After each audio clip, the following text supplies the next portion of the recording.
Más sobre este tema está con nosotros Juan Carlos Baker, académico de la Escuela de Gobierno y Economía de la Universidad Panamericana, ex subsecretario de Comercio Exterior y ex negociador del TEMEC. Gracias por estar con nosotros. Saludamos Vianey Fernández y Jorge Armando Rocha. Buenas noches. Hola amigos, buenas noches, a sus Muy, órdenes. muy buenas noches. Por cierto, en el pasado inmediato algunos decían, la presidenta Claudia Sheinbaum no ha obtenido algo distinto respecto a Canadá en lo que hace a estas negociaciones con los Estados Unidos. Hoy vemos claramente que la estrategia de la presidenta rinde frutos y en el caso de Canadá sí le aumentaron los aranceles. ¿Qué te parece? Sí, creo que esa sería una aseveración correcta. Canadá pues no pudo negociar esta extensión que México pues sí tuvo y que ya hemos escuchado en voz de la propia presidenta lo que implica. Creo que también aquí es muy importante señalar que independientemente si es 35, 25 o lo que sea, tanto para Canadá como para México, este arancel aplica para todo lo que está exportado fuera del tratado, ¿sí? En el caso de México, bueno, pues es una parte muy importante de todas las exportaciones que dirigimos a Estados Unidos. Entonces, yo pienso que el resultado de hoy es bueno en el sentido de que no nos apresuramos a tener ningún tipo de acuerdo que, como ya decían ustedes, pues a lo mejor incluso hubiera tenido otra serie de condiciones adicionales. Cuando vemos lo que Donald Trump le exigía a la Unión Europea o a Japón o a otros países, pues implicaba compras dirigidas de energía, inversiones en Estados Unidos, en fin, una serie de cosas. Entonces, para mí la clave es que se mantiene el statu quo. Muy importante que se confirmen las excepciones para esto que estoy hablando que se exporta dentro del tratado, perdón. Y creo que el objetivo ahora es que en estos 90 días que siguen podamos empezar a negociar las bases de lo que va a ser, desde mi perspectiva, pues un acuerdo idealmente mucho más permanente, porque si bien es cierto que hoy logramos esto, pues creo que para el largo plazo estar en esta serie permanente de suspensiones, pues no es algo tampoco con lo cual queramos vivir para siempre, ¿no? Juan Carlos, una pregunta, ¿qué productos, qué industrias están en este 10%, 14% que no están dentro del TEMEC? Como un poco para dimensionar. Pues mira, hay de todo. La verdad es que en muchas ocasiones la razón por la cual las empresas exportan por fuera del tratado tiene que ver con que así están estructuradas sus cadenas de suministro. A lo mejor tienen algún proveedor muy grande en un país asiático o en un país latinoamericano del cual no pueden prescindir y pues por lo tanto eso hace que automáticamente no cumplan con la regla que les pide el tratado. Pero yo te diría un poco intuitivamente que la mayor parte de eso debe estar concentrado en 3 o 4 sectores, posiblemente eléctrico, electrónico, algunas industrias relacionadas con la industria automotriz, posiblemente también equipos de cómputo. O sea, es muy concentrado y parte de eso también es pues porque muchas de estas grandes empresas o las empresas más bien de estos grandes sectores pues están localizadas, insisto, en lugares geográficos que simplemente pues, no están en América del Norte. Ahora, pareciera que le cuesta un poco de trabajo a la Casa Blanca, al propio presidente Donald Trump, explicar el caso de México, porque como la estrategia es subir aranceles respecto al comercio internacional, en el caso de México, ¿consideras que alguien le hizo ver a Trump que subirnos aranceles implicaba un daño a su propia economía? No, yo creo que Donald Trump, si llega a cambiar de opinión, lo cual sucede pues, más o menos seguido, la verdad, simple y sencillamente es porque trae otras cosas en la agenda.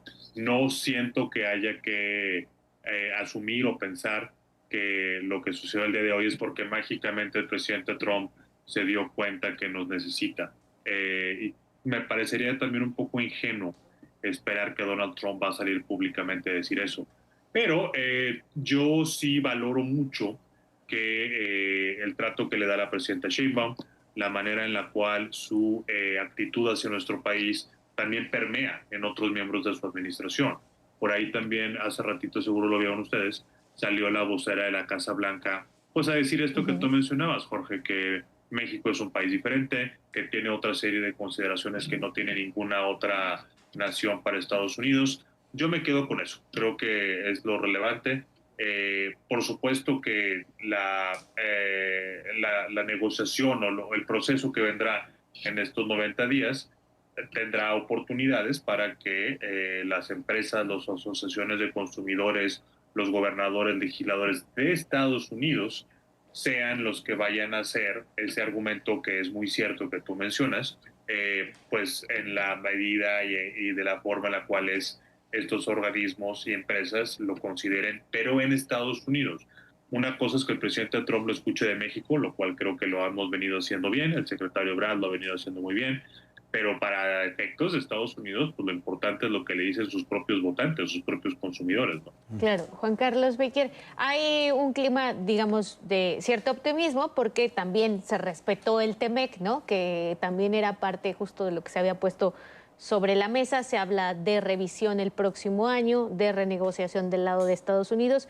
Pero ¿qué hay de los otros productos? También ves el mismo panorama, digamos, que todavía se pueda negociar en cuanto al jitomate, el acero y el aluminio que están, digamos, en otra bolsita de aranceles.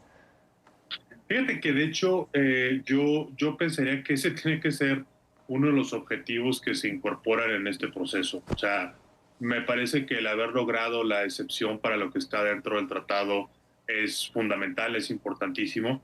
Ahí el reto, y sobre todo considerando bien lo que te comentaba hace un instante, tenemos que encontrar la manera en la cual incentivemos a más empresas a que empiecen a exportar utilizando las reglas para que ese porcentaje pues sea lo menos posible, ¿no?